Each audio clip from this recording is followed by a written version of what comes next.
Hi hello ನಮಸ್ತೆ welcome to my YouTube channel. ಎಲ್ಲರೂ ಹೇಗಿದ್ದೀರಾ? ಎಲ್ಲರೂ ತುಂಬ ಚೆನ್ನಾಗಿದ್ದೀರಾ ಅಂತ ಅಂದ್ಕೊಂಡು ನೋಡಿ. ನಾವು ಕೂಡ ಸೂಪರ್ ಆಗಿದ್ದೀವಿ ನೋಡಿರಿ ಸ್ನೇಹಿತರೆ. ತುಂಬ ರುಚಿಕರವಾಗಿರೋಂಥ ಬೇಗ ಮಾಡ್ಕೊಳ್ಳೋಂಥ ಟೇಸ್ಟಿಯಾಗಿರೋಂಥ ಒಂದು ಪಲ್ಯ ರೆಸಿಪಿ ತೊಗೊಂಡು ಬಂದೀನಿ. ಅದು ಯಾವ ಪಲ್ಯ ರೆಸಿಪಿ ಅಪ್ಪ ಅಂದ್ರೆ, ಇವಾಗ ನಾವು ಸಾಂಬಾರು ಕಾಯಿನ ಬಳಸಿ ಸಾಂಬಾರು ಮಾಡ್ತಾ ಇರ್ತೀವಿ ನೋಡಿರಿ. ಯಾವಾಗಲೂ ಕೂಡ ಎಲ್ಲರಿಗೂ ಗೊತ್ತು. ಆ ಸಾಂಬಾರು ಕಾಯಿಯಿಂದ ನಮ್ಮ ಮನೆಯೊಳಗೆ ನಾವು ಯಾವ ರೀತಿ ಪಲ್ಯನ ಮಾಡ್ತೀವಿ ಟೇಸ್ಟಿಯಾಗಿ ಅಂತ ಇವತ್ತು ನಾನು ನಿಮ್ಮ ಕೂಡ ಶೇರ್ ಮಾಡ್ಕೋತೀನಿ. ಬರ್ರಿ ಇವಾಗ ಸಾಂಬಾರು ಕಾಯಿನ ಬಳಸಿ ಪಲ್ಯ ಯಾವ ರೀತಿ ಮಾಡ್ತೀವಿ ಅಂತ ನಿಮ್ಗೊಳಗೆ ಶೇರ್ ಮಾಡ್ಕೊತೀನಿ. ಹೊಸರು ವಿಡಿಯೋ ನೋಡ್ತಾ ಇದ್ದೀರಪ್ಪ ಅಂದ್ರೆ ಪ್ಲೀಸ್ ನಮ್ಮ ಚಾನಲ್ನ ಸಬ್ಸ್ಕ್ರೈಬ್ ಮಾಡ್ಕೊಂಡು ಸಪೋರ್ಟ್ ಮಾಡಿರಿ. ಪ್ಲೀಸ್ ಸಪೋರ್ಟ್ ಮಾಡಿರಿ ಸ್ನೇಹಿತರೆ. ಬನ್ನಿ ಇವಾಗ ಹೋಗಿ ನೋಡ್ಕೊಂಡು ಬರೋಣ. ತುಂಬಾ ಸಿಂಪಲ್ಲಾಗಿ ಅಷ್ಟೇ ಟೇಸ್ಟಿಯಾಗಿ ಇಲ್ಲಿ ನೋಡ್ತಾ ಇರ್ಬೋದು. ನಾನು ಸಾಂಬಾರು ಕಾಯಿನ ತೊಗೊಂಡೆ ನೋಡಿರಿ. ಜಾಸ್ತಿ ಇದನ್ನು ಬಳಸಿ ಸಾಂಬಾರು ಜಾಸ್ತಿ ಮಾಡ್ತೀವಿ. ಈ ಸಾಂಬಾರು ಕಾಯಿಯಿಂದ ಪಲ್ಯ ಯಾವ ರೀತಿ ನಮ್ಮ ಮನೆಯೊಳಗೆ ಮಾಡ್ತೀವಿ ಅಂತ ಇವತ್ತಿನ ಕೂಡ ಶೇರ್ ಮಾಡ್ಕೋತೀನಿ. ತುಂಬ ಟೇಸ್ಟಿಯಾಗಿರುತ್ತೆ, ಹುಳಿಯಾಗಿ. ಈ ಸಾಂಬಾರು ಕಾಯಿ ಪಲ್ಯ ಮಾಡೋಕೆ ನಾನು ನೋಡ್ರಿ ಇಲ್ಲಿ ಸ್ವಲ್ಪ ಕರಿಬೇವು ತೊಗೊಂಡಿದ್ದೀನಿ, ಮತ್ತು ಸ್ವಲ್ಪ ಕೊತ್ತಂಬರಿ, ಒಂದು 5-6 ಹೆಸರು ಬೆಳ್ಳುಳ್ಳಿನ ಸುಲಿದಿಟ್ಕೊಂಡಿದ್ದೀನಿ, ಮತ್ತು ಮೀಡಿಯಮ್ ಸೈಜ್ ಇರೋಂಥ 2 ಈರುಳ್ಳಿ, ಮತ್ತು ಇಲ್ಲಿ 2 ಟೊಮೊಟೊನ ಕಟ್ ಮಾಡಿ ಇಟ್ಕೊಂಡು ನೋಡಿರಿ. ಇದನ್ನು ನಾನು ಇವಾಗ ತೊಳೆದು ತೊಗೊಂಡೇನಿ ರೀ. ಇದು ಇವಾಗ ಕಟ್ ಮಾಡ್ಕೊಳಮ್ರಿ. ಇದು ಕಟ್ ಮಾಡ್ಕೊಳ್ಳೋ ಟೈಮ್ನಾಗ ಕೆಲವೊಮ್ಮ ಬೀಜ ಕೈ ಇರ್ತಾ, ಇನ್ನು ಕೆಲವೊಮ್ಮ ಇದು ಕಾಯಿನೇ ಕೈ ಇರುತ್ತೆ ರೀ. ನೋಡ್ಕೊಂಡ್ಬಿಟ್ಟು ಇದನ್ನು ಸಣ್ಣಗೆ ಕಟ್ ಮಾಡ್ಕೋಬೇಕು ರೀ. ಇದು ತೊಳೆದು ತೊಗೊಂಡಿನಿ, ಇವಾಗ ಕಟ್ ಮಾಡಿಕೊಂಡು ತೊಗೋತೀನಿ ನೋಡಿರಿ. ನಾನಿಲ್ಲಿ ಈ ರೀತಿ ಕಟ್ ಮಾಡಿ ತೊಗೊಂಡು ನೋಡ್ರಿ. ನನಗೆ ಇದು ಕೈ ಇರಲಿಲ್ಲ ರೀ, ತುಂಬ ಸಿಹಿ ಇತ್ತಿದ್ದು ಕಾಯಿ. ಇದು ಸಣ್ಣಗೆ ಕಟ್ ಮಾಡ್ಕೊಂಡಿನಿ. ಇವಾಗ ಸಿಂಪಲಾಗಿ ಒಗ್ಗರಣೆ ಯಾವ ರೀತಿ ಮಾಡೋದಂತ ನೋಡ್ಕೊಂಬರೋಣ ಬನ್ನಿ ಸ್ನೇಹಿತರೆ. ನೋಡ್ರಿ, ನಾನು ಗ್ಯಾಸ್ ಹಚ್ಚಿ ಒಂದು ಕಡೆ ಇಟ್ಕೊಂಡು ಅದಕ್ಕೆ ಇವಾಗ ಎಣ್ಣೆ ಹಾಕೊಳಕತ್ತೀನಿ ನೋಡ್ರಿ. ಇವಾಗ ಎಣ್ಣೆ ಒಂದು ಸ್ವಲ್ಪ ಚೆನ್ನಾಗಿ ಕಾಯ್ದ್ರಿ. ಎಣ್ಣೆ ಕಾಯ್ದ ನಂತರ ಅದಕ್ಕೆ ನಾವು ಸಾಸಿವೆ ಮತ್ತು ಜೀರಿಗೆನ ಸೇರಿಸ್ಕೊಳ್ಳೋಣ ನೋಡ್ರಿ. ಇವಾಗ ಒಂದು ಸ್ವಲ್ಪ ಎಣ್ಣೆ ಕಾಯ್ದೈತಿ. ನಾನು ಸಾಸಿವೆ ಜೀರಿಗೆ 2 ಒಟ್ಟಿಗೆ ಅದಾವ್ರಿ. ಅವು 2 ಒಟ್ಟಿಗೆ ಇರೋದನ್ನು ಹಾಕೊಂಡು ನೋಡ್ರಿ. ಇವಾಗ ಇದಕ್ಕೆ ನಾನು ಬೆಳ್ಳುಳ್ಳಿನ ಸುಲಿದು ಕಟ್ ಮಾಡಿ ಇಟ್ಕೊಂಡಿದ್ದೆ ನೋಡ್ರಿ. ಬೆಳ್ಳುಳ್ಳಿ ಹಾಕೊಳಕತ್ತೀನಿ ನೋಡ್ರಿ. ಇವಾಗ ಕರಿಬೇವು ತೊಗೊಂಡಿದ್ದು ನೋಡ್ರಿ. ಕರಿಬೇವು ಒಂದು ಸ್ವಲ್ಪ ಕೈಯಿಂದ ಈ ರೀತಿ ಮುರಿದ್ಬಿಟ್ಟು ಹಾಕೊಂಬತ್ರಿ, ಘಮ ಬರುತ್ತೆ ರೀ. ಅದಕ್ಕೆ ನಾನಿಲ್ಲಿ ಮುರಿದು ಹಾಕೊಳಕತ್ತೀನಿ. ಒಂದು ಅರ್ಧದಷ್ಟು ಕೊತ್ತಂಬರಿ ಸೊಪ್ಪನ್ನ ಇವಾಗಲೇ ಸೇರ್ಕೊಂಬತ್ರಿ ಒಗ್ಗರಣೆ. ಇವಾಗ ಇದಕ್ಕೆ ಕಟ್ ಮಾಡಿಟ್ಟಿರುವಂಥ ಈರುಳ್ಳಿನ ಹಾಕೋತೀನಿ ನೋಡ್ರಿ.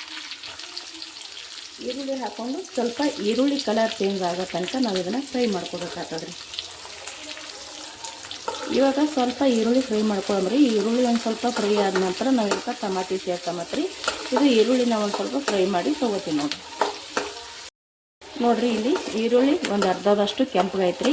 ಇವಾಗ ಇದಕ್ಕೆ ನಾನು ಟೊಮೊಟೊ ಕಟ್ ಮಾಡಿ ಇಟ್ಕೊಂಡಿದ್ದೀನಲ್ರಿ, ಆ ಟೊಮೊಟೊನ ಸೇರಿಸ್ತೀನಿ ನೋಡಿರಿ. ಈ ಟೊಮೊಟೊನು ಸೇರಿಸ್ಕೊಂಡೆ ಮತ್ತೊಂದು ಸ್ವಲ್ಪ ಫ್ರೈ ಮಾಡ್ಕೊಂಡೆ ಅಂದರೆ ಈರುಳ್ಳಿ ಇನ್ನೂ ಎಷ್ಟು ಫ್ರೈ ಆಗ್ತದ್ರಿ.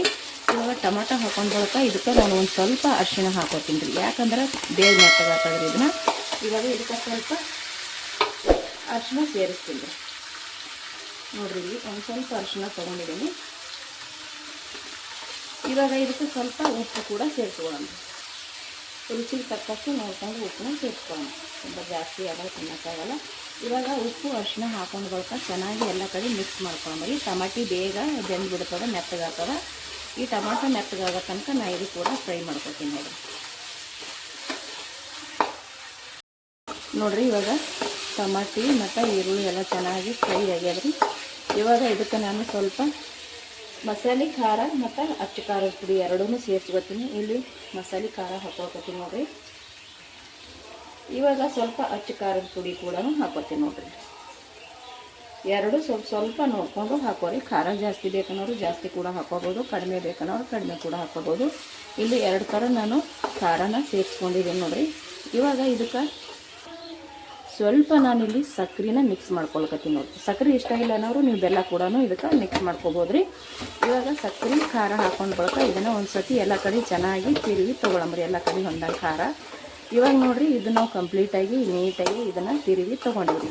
ಇವಾಗ ಏನು ನಾನು ಸಾಂಬಾರು ಕಾಯಿನ ಕಟ್ ಮಾಡಿ ಇಟ್ಕೊಂಡು ನೋಡ್ರಿ, ಅದನ್ನು ಸೇರಿಸ್ತೀನಿ ನೋಡಿ.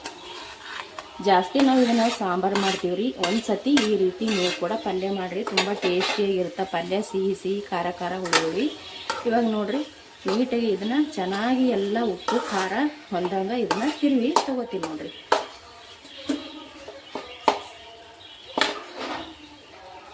ನೋಡ್ರಿ, ನಾನು ನೀಟಾಗಿ ಎಲ್ಲ ಕಡೆ ತಿರುವಿ ತೊಗೊಂಡೆ ನೋಡ್ರಿ. ಇದಕ್ಕೆ ಇವಾಗ ಸ್ವಲ್ಪ ನೀರನ್ನ ಸೇರಿಸ್ತೀನಿ ನೋಡ್ರಿ. ಇಲ್ಲಿ ನಾನು ಸ್ವಲ್ಪ ನೀರನ್ನ ಸೇರಿಸ್ಕೊತೀನಿ ರೀ. ಯಾಕಂದ್ರೆ ಇದು ಕುದಿಬೇಕಲ್ರಿ ಕಾಯಿ, ಸಾಂಬಾರು ಕಾಯಿ. ಹಾಗಾಗಿ ಆಲ್ರೆಡಿ ನಾನು ಒಗ್ಗರಣೆ ಒಳಗೆ ಕೂಡ ಕೊತ್ತಂಬರಿ ಸೊಪ್ಪನ್ನ ಹಾಕೊಂಡಿನಿ. ಇವಾಗ ಒಂದು ಸ್ವಲ್ಪ ಒಂದು ಅರ್ಧದಷ್ಟು ಇಟ್ಟಿದೆ ನೋಡಿರಿ, ಅದನ್ನು ಇವಾಗ ಹಾಕೊಳ್ಕತ್ತೀನಿ. ಇವಾಗ ಕುದಿಯೋಕ್ಕಿಂತ ಮುಂಚೆ ಸ್ವಲ್ಪ ಉಪ್ಪದು ಏನಾರೇ ಕಡಿಮೆ ಆಗಿತ್ತಪ್ಪ ಅಂತಂದ್ರೆ ನೀವು ಇಲ್ಲಿ ಉಪ್ಪು ಸೇರಿಸ್ಕೋಬೋದು ನೋಡಿರಿ. ಇದು ಇವಾಗ ಚೆನ್ನಾಗಿ ನಾವು ಗ್ಯಾಸ್ನ ಮೀಡಿಯಮ್ನಾಗಿಟ್ಟು ಕುದಿಸ್ಕೊಂಡು ತೊಗೋತೀವಿ ನೋಡಿರಿ. ಈ ರೀತಿ ಮಿಕ್ಸ್ ಮಾಡ್ಕೊಂಡಿನ್ರಿ ಎಲ್ಲ ಕಡೆಗೆ. ಇವಾಗ ನಾನು ಇದಕ್ಕೆ ಒಂದು ಪ್ಲೇಟ್ನ ಮುಚ್ಚಿ ತೊಗೋತೀನಿ ನೋಡಿರಿ. ಇದು ಚೆನ್ನಾಗಿ ಕುದಿಯೋಕೆ ಬಿಡ್ತೀನಿ ನೋಡಿರಿ. ಕುದ್ದ ನಂತರ ತೋರಿಸ್ತೀನಿ ನೋಡಿರಿ. ಇದನ್ನು ಇವಾಗ ಚೆನ್ನಾಗಿ ನಾನು ಈ ರೀತಿ ಕುದಿಸ್ಕೊಂಡು ತೊಗೊಂಡು ನೋಡಿರಿ. ಇವಾಗ ಇದಕ್ಕೆ ನಾನಿಲ್ಲಿ ಹುರಿದು ಪೌಡ್ರ್ ಮಾಡಿ ಇಟ್ಟಿರುವಂಥ ಶೇಂಗದ ಬೀಜನ ಪೌಡ್ರ್ ಮಾಡ್ಕೊಂಡು ತೊಗೊಂಡಿನ್ರಿ, ಅದನ್ನು ಇಲ್ಲಿ ಹಾಕಕತ್ತೀನಿ ನೋಡಿರಿ. ಇವಾಗ ಇಲ್ಲಿ ನಾನು 1 ಚಮಚದಷ್ಟು ಹಾಕ್ಕೊಂಡು ಮೇಲ್ಗಡೆ ಒಂದು ಸ್ವಲ್ಪ ಹಾಕೊಂಡಿನ್ರಿ. ಇವಾಗ ನೀಟಾಗಿ ಇದನ್ನು ಎಲ್ಲ ಕಡೆ ಹೊಂದಂಗೆ ಮಿಕ್ಸ್ ಮಾಡ್ಕೊಳ್ಳೋಮತ್ರಿ. ಆದಷ್ಟು ಶೇಂಗಾದ ಪುಡಿನ ನುಣ್ಣಗೆ ರುಬ್ಕೋಬೇಕ್ರಿ. ಭಾಳ ತರಿಯಾಗಿ ಇಟ್ಕೋಬಾರ್ದ್ರಿ. ನಾವು ಎಷ್ಟು ನುಣ್ಣಗೆ ಅಂದ್ರೆ ಸ್ಮೂತ್ ಹಾಕೋತೀವಿ ಅಷ್ಟು ಚೆಂದ ಈ ಪಲ್ಯ ಟೇಸ್ಟ್ ಕೊಡುತ್ತೆ ರೀ. ಇವಾಗ ನಾನಿಲ್ಲಿ ನುಣ್ಣಗೆ ರುಬ್ಬಿ ತೊಗೊಂಡಿರುವಂಥ ಶೇಂಗಾದ ಪುಡಿ ಹಾಕ್ಕೊಂಡು ಮಿಕ್ಸ್ ಮಾಡ್ಕೊಳ್ತೀನಿ. ಇವಾಗ ನಾನು ಶೇಂಗಾದ ಪುಡಿ ಹಾಕ್ಕೊಂಡು ಬಳಕ ಇದಕ್ಕೆ ನಾನು ಸ್ವಲ್ಪ ಮತ್ತಷ್ಟು ಮುಚ್ಚಿ ಇದನ್ನು ಕುದಿಸ್ಕೋತೀನಿ ರೀ. ಯಾಕಂದ್ರೆ ಶೇಂಗಾದ ಪುಡಿನ ಈಗ ಅಷ್ಟೇ ಸೇರಿಸಿವಲ್ರಿ, ಅದು ಕೂಡ ಎಲ್ಲ ಕಡೆ ಹೊಂದ್ಕೋಬೇಕಲ್ಲ. ಒಂದು ಸ್ವಲ್ಪ ರೀ, ತುಂಬ ಜಾಸ್ತಿ ಏನು ಬೇಡ್ರಿ, ಒಂದು 5 ನಿಮಿಷ ಅಥವಾ ಒಂದು 4 ನಿಮಿಷನಾದ್ರೂ ಇದನ್ನು ಕುದಿಸ್ಕೊಂಡು ತೊಗೋತೀನಿ ನೋಡಿರಿ. ಮೇಲುಗಡೆ ಮುಚ್ಚಿ ಗ್ಯಾಸ್ನ ಮೀಡಿಯಮ್ನಾಗ ಇಟ್ಕೊಂಡೆ ತೊಗೋಬೇಕ್ರಿ, ಇಲ್ಲ ಹೊತ್ತು ಬಿಡ್ತದೆ ರೀ. ಇದು ನಾನು ಇವಾಗ ಕುದಿಸ್ಕೊಂಡು ತೊಗೋತೀನಿ ನೋಡಿರಿ. ಇದು ಇವಾಗ ನಾನು ಚೆನ್ನಾಗಿ ಕುದಿಸ್ಕೊಂಡು ತೊಗೊಂಡೆ ನೋಡಿರಿ. ಸಖತ್ತಾಗಿ ಎಣ್ಣೆ ಬಿಟ್ಟೈತಿ, ಸೈಡಿಗೆಲ್ಲ ಎಣ್ಣೆ ಬಿಟ್ಟೈತ್ರಿ. ಭಾಳ ಅಂದ್ರೆ ಭಾಳ ಟೇಸ್ಟಿಯಾಗಿರುತ್ತೆ ಈ ಪಲ್ಯ. ಸ್ವಲ್ಪ ಹೊರಗಡೆಯಿಂದ ಕಿಟಕಿಯಿಂದ ಬಿಸಿಲು ಬೀಳಕತ್ತದ್ರಿ, ಹಾಗಾಗಿ ಕರೆಕ್ಟಾಗಿ ಕಾಣಿಸ್ತಾ ಇಲ್ರಿ, ಏನೂ ಅನ್ಕೊಳಕ್ಕೆ ಹೋಗ್ಬೇಡ್ರಿ. ಇದು ಒಂದು ಸತಿ ಇವಾಗ ಚೆನ್ನಾಗಿ ಎಣ್ಣೆ ಬಿಟ್ಟದಲ್ರಿ ನೋಡಿರಿ. ಒಂದು ಸತಿ ಇದನ್ನು ಮಿಕ್ಸ್ ಮಾಡ್ಕೊಳ್ಳೋಣ ಈ ರೀತಿ. ನಿಮ್ಗೆ ಇದು ತಿಳಿಬೇಕಪ್ಪ ಅಂದ್ರೆ ಸ್ವಲ್ಪ ಇನ್ನೂ ನೀರು ಜಾಸ್ತಿ ಹಾಕೋರಿ. ನಮ್ಗೆ ಇಷ್ಟೇ ಸಾಕಂತೇಳಿ ನಾನು ಇಷ್ಟೇ ನೀರು ಹಾಕ್ಕೊಂಡು ಸಖತ್ತಾಗಿ ರೆಡಿ ಆಗ್ತದ್ರಿ ಈ ಪಲ್ಯನ. ನೀವು ಇದನ್ನು ಚಪಾತಿ, ರೊಟ್ಟಿ ಮತ್ತು ಅನ್ನಕ್ಕೆ, ಬಿಸಿ ಅನ್ನಕ್ಕೆ ಯಾವತ್ತೂ ಕೂಡ ಇದನ್ನು ಸರ್ವ್ ಮಾಡ್ಕೊಬೋದು ನೋಡಿರಿ. ಕಡಕ್ ರೊಟ್ಟಿ ಯಾವದಕ್ಕೂ ಕೂಡ ಚೆನ್ನಾಗಿರುತ್ತೆ ರೀ. ಇದು ಇವಾಗ ರೆಡಿ ಆಯಿತು ಸ್ನೇಹಿತರೆ. ನಾನು ಇದನ್ನು ಒಂದು ಪ್ಲೇಟಿಗೆ ಸರ್ವ್ ಮಾಡ್ಕೊತೀನಿ ನೋಡಿರಿ. ನಾನು ಇಲ್ಲಿ ಒಂದು ಪ್ಲೇಟ್ನ ತೊಗೊಂಡಿದ್ದೀನಿ. ಈ ಪ್ಲೇಟ್ ಒಳಗೆ ನಾನು ಇವಾಗ ಸರ್ವ್ ಮಾಡ್ಕೊಳ್ಕತ್ತೀನಿ ನೋಡಿರಿ. ತುಂಬ ಟೇಸ್ಟಿಯಾಗಿರುತ್ತೆ ರೀ ಈ ಪಲ್ಯ. ಖಂಡಿತ ಇಷ್ಟಪಡ್ತೀರಾ ಅಂತ ಅಂದ್ಕೊಂಡಿನಿ. ಒಂದು ಸತಿ ನೀವು ಕೂಡ ಟ್ರೈ ಮಾಡಿ ನೋಡಿರಿ. ಭಾಳ ಅಂದ್ರೆ ಭಾಳ ಟೇಸ್ಟಿಯಾಗಿರುತ್ತೆ. ರೆಡಿ ಆಯ್ತು ನೋಡಿರಿ. ನಾವು ಮಾಡಿರುವಂಥ ಸಾಂಬಾರು ಕಾಯಿನ ಬಳಸಿ ಯಾವ ರೀತಿ ಪಲ್ಯ ಮಾಡ್ತೀವಂತ ಇವತ್ತು ನಿಮ್ಮ ಕೂಡ ಶೇರ್ ಮಾಡ್ಕೊಂಡೀನಿ. ಈ ಸಾಂಬಾರು ಕಾಯಿ ಪಲ್ಯ ನಿಮಗೆ ಇಷ್ಟ ಆಗಿತ್ತಪ್ಪ ಅಂದ್ರೆ ಪ್ಲೀಸ್ ಒಂದು ಲೈಕ್, ಶೇರ್, ಕಮೆಂಟ್ ಮಾಡಿರಿ. ಹೊಸಬ್ರು ಯಾರಾದರೂ ವಿಡಿಯೋ ನೋಡ್ತಾ ಇದ್ದೀರಪ್ಪ ಅಂದ್ರೆ ಪ್ಲೀಸ್ ಚಾನಲ್ನ ಸಬ್ಸ್ಕ್ರೈಬ್ ಮಾಡ್ಕೊಂಡು ಸಪೋರ್ಟ್ ಮಾಡಿರಿ. ಮತ್ತೆ ಒಂದು ಹೊಸ ರೆಸಿಪಿಯೊಂದಿಗೆ ಸಿಗ್ತೀನಿ. ಅಲ್ಲಿ ತನಕ ಎಲ್ಲರಿಗೂ ಕೂಡ ನಮಸ್ಕಾರ ರೀ. ಇಷ್ಟೊತ್ತನ ವಿಡಿಯೋ ನೋಡಿದವ್ರಿಗೆ ಎಲ್ಲರಿಗೂ ಕೂಡ ಥ್ಯಾಂಕ್ ಯು.